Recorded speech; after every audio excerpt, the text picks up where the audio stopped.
Everyone says summer is a season of fun, but what if summer actually makes you more anxious? If you feel overwhelmed, exhausted, or disconnected while everyone else seems to be thriving, you're not alone. Today, we'll explore why summer can trigger your nervous system and 7 simple tools to help you feel calmer and more grounded. Do you want to achieve your goals, but anxiety is tripping you up? Like to keep those fun weekend plans, but depression has you counseling again? Hey, I'm Lori, dog mom, lover of nature, and hygge enthusiast. Positive psychology skills help me overcome chronic severe PTSD. If you're ready to learn how to overcome your anxiety and depression and rediscover happiness and purpose in life, then get your cozy on and let's get started. Welcome back to Practical Solutions for PTSD. Today's episode is episode 99. Can you believe this? This is so crazy. Our next episode, dropping in 2 days, will be episode 100. And as part of that celebration, I am having a flash sale on coaching sessions. So if you go to practicalsolutions4ptsd.com/breakthrough and use the code CELEBRATE100, you will get 20% off of your first coaching session with me. So again, that's practicalsolutions4ptsd.com/breakthrough. And the coupon code is CELEBRATE100. And this could be your breakthrough. Like literally, this could be your first step in getting some practical, customized tools to help you to face the challenges that you face, to implement them in day-to-day life, and to have that joy and fulfillment once again. So go to practicalsolutions4ptsd.com/breakthrough, and the coupon code is CELEBRATE100, and you can take advantage of that flash sale. And this will be expiring on August the 1st. The other thing I am introducing today as an opportunity for you in the celebration of 100 episodes is the opportunity to win a full scholarship for your first coaching session. And to do that, you will need to write and submit a review and send a copy of that review to me either on Facebook Messenger. You can do it on email at Lori@practicalsolutions4ptsd.com. And I will put you in a drawing. I'm offering one full scholarship to a coaching session. So just put in a review on whatever platform you're on. It doesn't matter. It could be Spotify, YouTube, Apple, it could be Audible. I mean, there's lots of platforms out there. Whichever one you listen to, put in a review for that, submit that review to me, and you could be receiving a full scholarship to your first coaching session. And I'm going to hold this offer open through August the 1st. And after that, it'll close. I will select a person and let you know. I'll post it on the Facebook page, the Facebook group, so people know who won. So again, if you want to enter the drawing for a full scholarship to your first coaching session, write a review on whatever platform and send that to me at Lori@practicalsolutions4ptsd.com, and we'll get you entered into that drawing. Now, a few days ago, I had an episode on 3 reasons why you may be struggling emotionally this summer. And one of those reasons was Summer Seasonal Affective Disorder, which is more uncommon. There's not as many people that have it, but it is definitely a thing. And so I want to drill down into that one specifically a little bit more today. And I want to give you 7 tools for how to manage it. Not only will these tools be helpful for someone who has seasonal affective disorder in the summertime, but it's something all of us can use to help regulate our nervous system and help the summer to be less stressful and more enjoyable. So we often think of summer as it's supposed to be a season of happiness. The sunshine, vacation, family gatherings, outdoor adventures, we're making memories and having fun. But what do you do when summer doesn't feel joyful? What happens when instead of feeling energized, you feel more anxious, more overwhelmed, more emotionally exhausted, more isolated? Maybe you're struggling with anxiety symptoms, depression, stress, or PTSD, and you're looking around wondering, what is wrong with me? Why does everyone seem to love this season, but I feel like I'm barely keeping up? If you've ever felt that way, you are not alone. Many people associate seasonal depression with the darker winter months, which is when I have that. And full disclosure, it's fall and winter. But summer seasonal affective disorder, or summer SADS, is a real experience for some people. And even when everyone doesn't meet the criteria for summer SADS, the changes that come with summer can absolutely impact your nervous system and your overall mental health and sense of well-being. You have longer days, higher temperatures, disrupted sleep, changes in routine, and typically more social expectations. And for someone who's carrying stress, dealing with anxiety, overcoming trauma, or you're just emotionally exhausted, summer can sometimes feel less like a break and more like an increase in demands. So, today we're going to talk about 7 practical ways to help your nervous system find more balance during the summer months. Now, these aren't complicated strategies, they don't require expensive stuff. They are simple ways to send your brain and body a very powerful message that you are safe, you can slow down, and you can take care of yourself. So, before we begin and dive into those 7 tools, I want to give you a little bit of a mindset shift around summer. So, instead of asking yourself, why can't I enjoy summer like everybody else? Ask this question instead: what is my nervous system responding to? Now, I've said this many, many times on the show, and I will continue to say it. Feelings are data. Your nervous system isn't trying to ruin your summer. It's communicating to you. It may be telling you, I need more rest. I need more predictability. I need fewer demands. I need a moment of calm and all this craziness. The goal isn't to force yourself to have a quote perfect summer. The goal is to create a summer that supports your mental and emotional well being. So just reframe that a little bit and use those negative emotions that you may be feeling as information to find out what it is exactly that you need to address. And then I'm going to give you 7 tools that can help you target that specifically and hopefully help regulate your nervous system during the summertime. Tool number 1: protect your sleep like it is medicine. Not full disclosure, I struggle with this one. I have struggled with this my entire life. For some reason, my brain feels like if I go to bed, I'm going to miss something. And so I don't go to bed. Or it could be that the next day is going to be a tough one and I don't want to face it. So I'm delaying going to bed because for some reason, my brain thinks it's going to help avoid the next day. It doesn't, it just makes the next day worse. But I have found when I follow these guidelines and do this, it makes the days so much easier and it gives me the mental and emotional energy I need to face it. So, how do we protect our sleep like it's medicine? Summer can disrupt your sleep without us even realizing. It's kind of subtle that way. You have longer daylight hours, earlier sunrises, hot bedrooms, your vacation schedule throws everything off, late nights outside. Now, all of these are super cool. I love twilights in the summertime. Sunrises are beautiful year round, but those summer sunrises can just be really awesome. I hate hot bedrooms, they drive me crazy. So that one I don't like so much. But vacation, we all need vacation. This is so important to have a time to reset. And sometimes those late nights outside can be so cool because you're bonding with friends, you're watching fireflies and the stars coming out, whatever you're enjoying in the outdoors. But all those things can disrupt your sleep, can really have an impact on how you're feeling and dealing with that on the other side. Because sleep is the most important foundation for emotional regulation. When we don't sleep well, everything becomes harder. And part of that is one is your body's not rested, but two, the sleep is the one time that your brain can repair itself from the stress and toxins and whatever else it may be facing during the day. Sleep is the one time that it can repair all that. And so it becomes super, super important that we get enough sleep because when we don't sleep well, stress is heavier, anxiety system symptoms become louder, emotions become harder to manage. So, sleep doesn't solve all your problems for you, but it gives your brain the resources it needs to handle them by giving that time for your brain to heal, to rest and rejuvenate and come back the next day with fresh perspective. So, here's some practical ideas for you to use to help protect your sleep.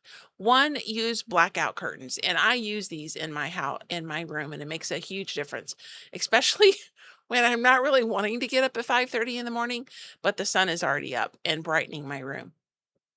So those blackout curtains can make a big difference. Number 2, keep a consistent bedtime and wake time. And as I said when I started this segment, or this tool tip. I'm not very good at this. But when I implement this, when I am disciplined enough to implement this, it makes a world of difference. When I have a consistent bedtime and consistent wake time, this will really help you. Keep your bedroom cool. Now, this one I live and die by because I cannot sleep in a hot bedroom. Keep your bedroom cool. And this may be turning the air down a little bit at night, having a fan going, whatever you have, cooling sheets, whatever you're using to keep your bedroom cool. Do that. It helps you to sleep better. Reduce your screen time before bed. Now, there's the blue light that comes from your phones, your iPads, a TV, whatever screen that you're watching, computers. That blue light will disrupt your sleep because it's messing up your melatonin production.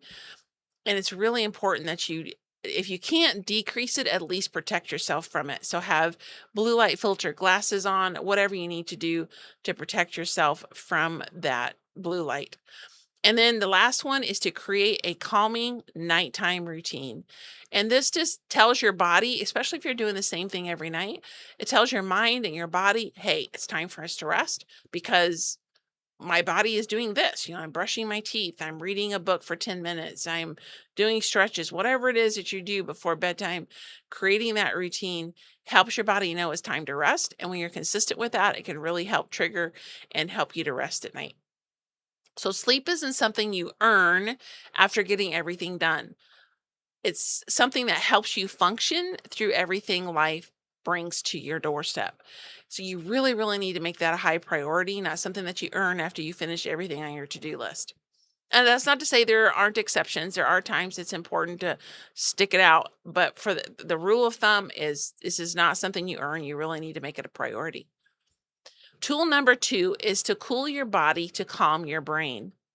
Summer heat is more than uncomfortable. It can actually be a physical and emotional stressor. So it's really important that you keep your body cool whenever you can do that. When your body gets overheated, your nervous system has to work even harder and it's already stressed out, especially if you have summer SADS. Your system is already stressed. So when you add that heat to it, it's just making it even harder. So, for someone already experiencing anxiety or PTSD, those physical sensations can feel similar to stress response. You can have increased heart rate, restlessness, fatigue, irritability, feeling on edge. Sometimes calming your mind starts by calming your body. So, here's some ideas for you. If you're working outside in the heat and you need to be out there, I do this when I'm gardening. You take a cold towel and wrap it around your neck, and it helps cool the blood that's flowing up and down your neck, and it will really help keep your system from overheating in the first place. But other than that, there's some other ideas on how to keep you cool down. One is a cool shower. Those can feel so good after being outside and getting overheated or getting really hot. A cold drink to kind of help you cool down from the inside out. An ice pack on your neck or wrist. This will help if you really are overheated and need to cool down quickly. Sitting in the shade and enjoying that breeze, kind of getting that breeze on the sweat can really help you cool. Or our bodies were made that way for a reason. Sitting under a fan while resting, it can really help cool that system down. So small physical changes can send safety signals to your nervous system and help cool that nervous system down and help regulate your emotions a little bit more. Tip number three, create anchors when life feels unstructured. Now, we've talked about this already to some degree, but summer can really turn your schedules on their head. Kids are at home, vacation is happening, schedules shift. And while flexibility is good and variety is the spice of life, the nervous system also needs predictability. So instead of trying to maintain your entire routine because we have all these schedule disruptors going on, create a few daily anchors and they will help keep you grounded. So maybe it's morning coffee on the porch, or for me, it would be a nice cup of hot black tea, a prayer time before bed, an evening walk, 10 minutes of reading, eating lunch at the same time, whatever that may be, just a few anchors throughout the day that keep your schedule regulated. This really can help ground you and help your nervous system to settle. So it doesn't have to be rigid, like your whole schedule doesn't need to be rigid. You just need to remind your brain, I know what's next. And so your system can settle down a bit. Tip number four, set boundaries without guilt. And yes, boundaries are here again. Love these things. A summer can become a season of obligation. The invites pile up, family gatherings, barbecues, vacation, community events, vacation Bible school, whatever it may be. But being invited doesn't mean you're required to say yes. I know, shocker, but here's your official permission slip. You can say no. You have full permission. So here's a question you can ask when presented with all these beautiful opportunities that come up in the summer. Will this nourish me or deplete me? Will this nourish me or deplete me? Healthy boundaries are not about shutting people out. They are not walls, they are bridges. They protect your ability to stay connected authentically without abandoning yourself. Tip number 5, choose gentle movement. Sometimes when it's so hot outside, the last thing you want to do is run a marathon. Although we have one where I live that's right in the middle of July. I always feel sorry for them. It doesn't mean that you push harder or do all these crazy things. It's just about regulation. So we need movement that helps our body process stress and release tension. So you can think about a gentle walk, easy, light gardening, stretching, swimming, slow biking, dancing in the kitchen. Change your exercise question from did I burn enough calories? Change it to did I feel more grounded after this happened? Doing something like that can help your body process some of the stress. And one of the ones I do, as you all know, I love to garden. So sometimes when I'm stressed or I feel my system is feeling overwhelmed, if I can just go outside and dig in the dirt or pull weeds or whatever it may be, it helps me to process some of that stress and will calm my system down. Tip number 6, stay connected without overcommitting. I've already talked about giving you permission to say no when you need to, but we really do need community.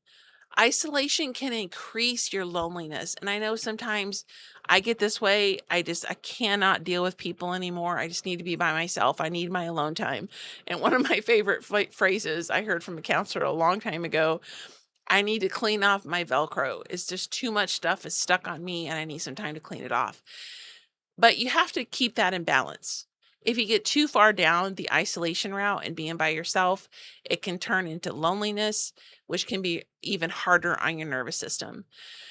So, while constant activity can increase the overwhelm, the goal is meaningful connection. Make sure that connection is meaningful and something that will boost and help your nervous system. So, not maximum connection, but something meaningful. So, try coffee with maybe just one friend instead of 10, a phone call, a small group, dinner with someone that you trust, or a walk with a close neighbor.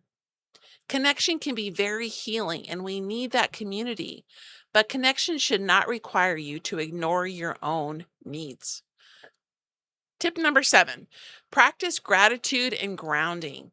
Gratitude is so powerful in helping you regulate your nervous system. And I have entire episodes on that. I will have more in the future. So I'm not going to get too far down this particular trail, but I do want to talk to you a little bit about it. When we're stressed or anxious, our brain naturally looks for problems. Gratitude helps retrain our attention to notice safety and goodness as well. Again, that both and mindset. Yes, there are problems, but there are also points that we can be thankful for and grateful for. So, this isn't pretending that everything is perfect, it's practicing balanced awareness. The key there is balanced awareness. So, ask yourself, what brought me joy today? What moment felt peaceful? Where did I experience kindness? Where did I notice God today? And I had this in just an episode a couple back of the art of savoring. So even throughout the day, you don't have to wait for the end of the day for this, but throughout the day, take a moment when those things come up to just savor that and enjoy that. It really will help regulate that nervous system for you. Small moments of goodness, they add up. They become reminders that your brain doesn't have to stay on high alert all the time. I mean, maybe you're not ready to lay down the I'm not safe guards that you have up. Maybe you're not ready to lay them down completely, but maybe in just like for 60 seconds you can while you savor a wonderfully balanced flavored cup of coffee. Or maybe it's while you watch the sunrise for 5 minutes, you can just relax and breathe and enjoy that moment.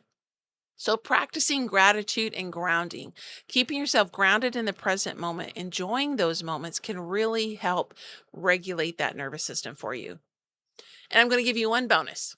So, you have 7 tips. Here's your bonus: create your summer regulation plan. Instead of asking, how do I survive this summer? Ask yourself, how do I make this summer feel safer for my nervous system? And create your own plan. Customize it to something. I'm going to give you 4 ideas on how to do this, but customize it for yourself. One, here's your first one: one habit to protect. Consistent sleep, your morning routine, whatever that may, gratitude practice, whatever it is. What's one habit that you want to protect throughout your summer craziness? Number 2, one boundary to maintain. Saying no when it's needed. Where's that one boundary, the one thing that you need to guard and protect? What is one boundary you need to maintain this summer? Number 3, one nourishing activity. What is something that feeds your soul? Now, I was working with a coaching client the other day, and we talked about the fact, appreciation of beauty is one of the things that just really works well for her. So, spending time pinning it in, not pencil, pin it in your calendar. Spending time to appreciate beauty could really help nourish her soul and give her this emotional strength that she needs to face today. Same thing for each one of you on the other end of this microphone. We each have something that really nourishes our soul and brings us joy. Those are not optional things. We need to make it a priority. So choose just one. You don't have to do every single one, but get at least one of them that you protect and safeguard throughout the summer. Number 4 is one meaningful connection. This could be a friend, a family member, maybe your church service, time in prayer and connection with God. That one should be just across the board for anyone who's a follower of Christ. But one meaningful connection, one thing that you're going to really work on maintaining that friendship, that relationship throughout the summer craziness. So we're going to wrap up here. I don't want you to force yourself to love summer. If you if you don't love summer, that's okay. You don't have to compare your experiences to someone else. Your love or hate for summer, it's okay. Your nervous system is unique, your needs are unique, and your perspective and experience of summer is also going to be unique. And that's okay. Just use some of these tools to help you manage that, to regulate your nervous system, and it will help you throughout the summer. And remember this: healing isn't usually one huge breakthrough moment. More often, it's built through small, repeatable moments where your brain and body learn, I'm safe, I'm supported, I can slow down just right here in this moment. And summer doesn't have to be something you simply survive, even if it's something where you do deal with seasonal affective disorder. You can find ways to thrive in the midst of that by regulating your nervous system and finding places of safety and grounding throughout the process. With awareness and practical tools, summer can become a season where you reconnect with yourself and create rhythms that help you thrive. There are 2 ways you can participate in the celebration of our 100th episode. You can take the coupon code CELEBRATE100 for 20% off a coaching session, or submit a review for a full scholarship. Hey, my friend, I hope you enjoyed today's episode. If so, would you please take 30 seconds and share it with someone you know who may be struggling with depression and anxiety? Also, would you please leave a quick review for the show? Knowing how this podcast is helping you fills my heart with so much joy, and it motivates me for future episodes. For now, it's time for Sam and I to head outside to enjoy some sunshine and fresh air. We'll see you back here on Tuesdays and Thursdays for more great episodes.